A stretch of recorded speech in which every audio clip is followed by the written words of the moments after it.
We have, of course, with us live Denise Bauer, who is Executive Board Sponsor for Sustainability and Climate Change at Mott MacDonald. She is here in person, so we're not going to have any technical troubles. Denise, stage is yours. Thank you very much, Maithri. Good afternoon, everybody. Absolutely delighted to be with you this afternoon. We work as one or fail apart. That's the theme of the talk that I'm just going to give quite briefly.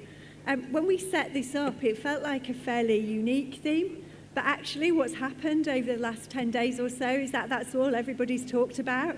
So it kind of feels as though I've pinched the theme of COP as opposed to making a contribution to that theme. But we'll go with it, because I think as an engineering, design, advisory and development business, we do have a real contribution to make in that space.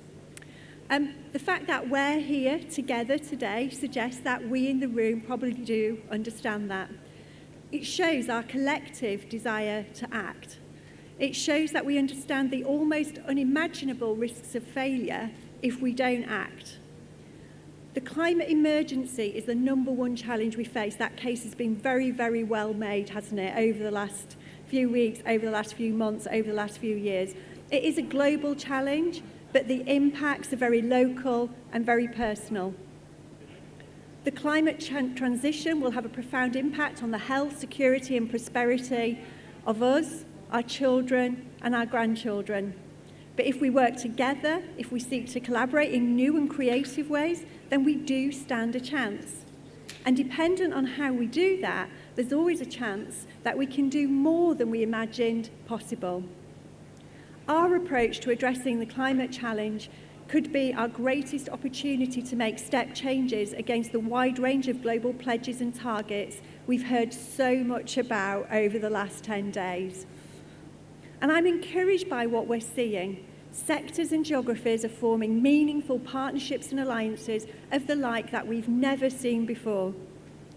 Let's take infrastructure as an example, the main business of the business that I work with. The services, the assets, the technology that we all rely on in some shape or form. Well, it's estimated that around 70% of global greenhouse gas emissions stem from infrastructure. They're also usually vulnerable, those assets, to the physical impacts of climate change. And if we continue to conceive, deliver and manage infrastructure in the same way that we've always done, then it will continue to exacerbate our environmental challenges as well as the social and economic challenges that stem from them. Infrastructure will continue to be part of the problem, and this must change. I believe it is changing. Infrastructure's got a critical role to play in that transition to net zero. And what's more, by taking a systems approach to infrastructure, we can generate added value. In the future, our infrastructure could work better and smarter than it does now. But to achieve that, we have to work better together than we do now. Across major developed economies, we've been designing and building infrastructure for more than 200 years. The design and delivery of these assets hasn't always been planned as part of a bigger picture. It's like trying to put together the pieces of a jigsaw without looking at the picture on the box, not knowing how it all fits together, not knowing whether any of the pieces are missing. The carbon reductions that are vital to prevent a climate disaster and avoid greater disruption caused by extreme weather events require us to understand how all of those pieces of that puzzle fit together. The tools are being developed at pace to gain fresh insights into how infrastructure systems perform and support one another. Technology is providing new ways of generating, harvesting, visualizing and acting on the data, supporting decision-making at a system-wide level. And adoption of these technologies can be game changers because they improve data flows across systems, and that in turn steps up our insights and therefore our decisions.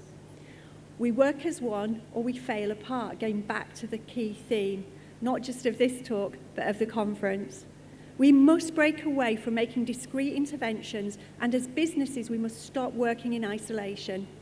Achieving net zero and improving resilience will require coordination and collaboration within each sector and between sectors.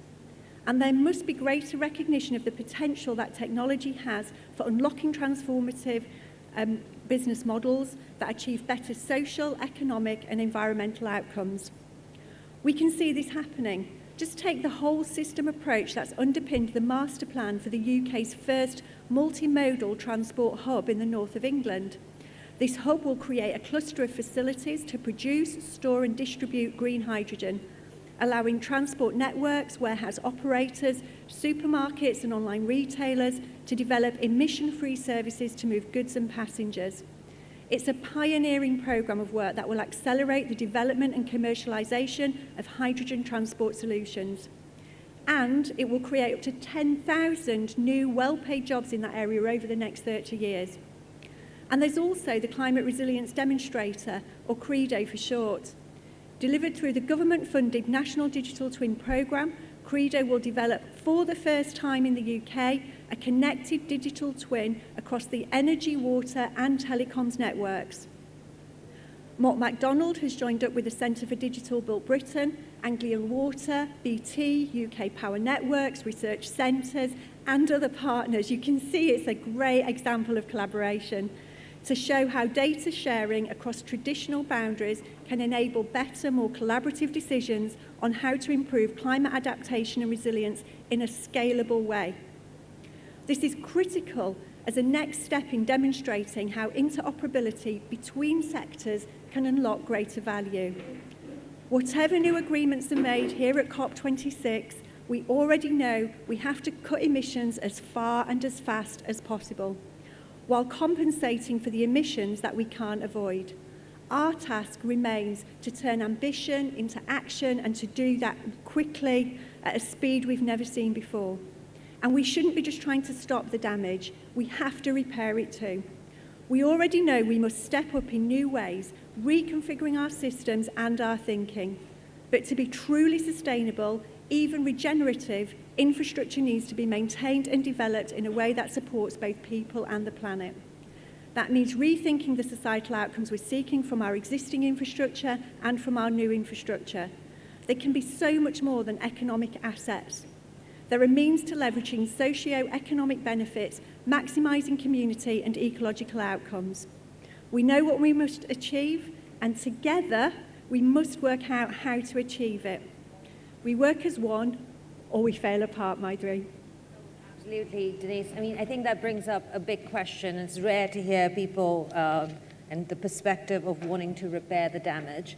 So my question to you is a simple one. I know you want to work together with people to figure out a solution, but how do you suggest we do that and keep societal outcomes front of mind when quarterly earnings are still very much the running theme across boardrooms and investor calls? Across our boardroom, the theme, because we're a purpose-driven, employee-owned, independent organisation, is how we can improve society through all of the projects we're involved with. That's our number one consideration. There are a number of our shareholders in the room because our employees are shareholders, and I can see some of them here. It's a genuine commitment that we have made. And so to do that, to improve society, and why I wanted to talk about the importance of forming these different types of collaboration, it requires us to be really clear about how we step through changing regulatory frameworks, policy frameworks. We can't go it alone. We won't make the changes that we need to make if we try to go it alone. We have to go with others. So we have to find new ways of working, create new and different ecosystems that haven't been there before. And they have to be incentivised, people have to be motivated in ways that they've not been motivated and incentivised before. Let's talk about that incentivising and the first mover advantage and making people feel like they need to be a first mover.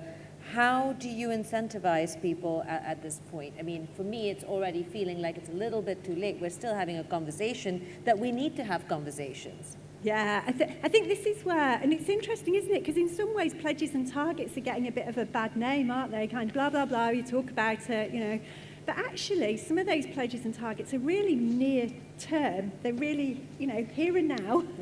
People are doing things differently. There's always more that we can do. We're reporting on the things we're doing differently, and that's at individual, at team, organisational, and sectoral levels. So I think that those targets we've set, they have to be measurable, they have to be clear, so SMART targets, clearly. And then we have to also make sure that behaviours are changing to go along with the targets.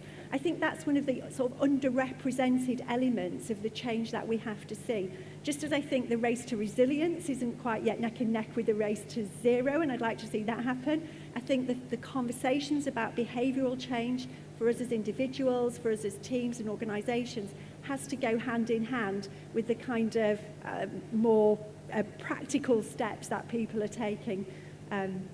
You talked about your company and how your company is structured, driven by its people, strategies being driven by them. How much of an advantage, first mover advantage, do you have as a company to do all of the things that you're doing, tie up with the projects that you're tying up, and the freedom that's giving you? How excited does that make you that you're not beholden? It's really exciting for us as a business. So we've published position statements with specific commitments about areas, only on 4 areas, but 2 of those areas are associated with the themes of the COP26. So one's on decarbonisation and one's on living with the effects of climate change. And we have specific actions and commitments within those positions, which anybody can take a look at. We all hold one another accountable for. And I think that being independent, the agility that comes with that, really does give us a degree of advantage. But as I say, we can't go racing ahead of everybody else. We've got to bring others with us as well. So that's why I think this theme of working together to make the change is so important. We're delighted to work with as many like-minded organisations as possible as we do all go on that journey. Otherwise, we fail together. You're absolutely right, Denise. Thank you so very much for your time. Please give her a round of applause for bravely saying what we're all thinking.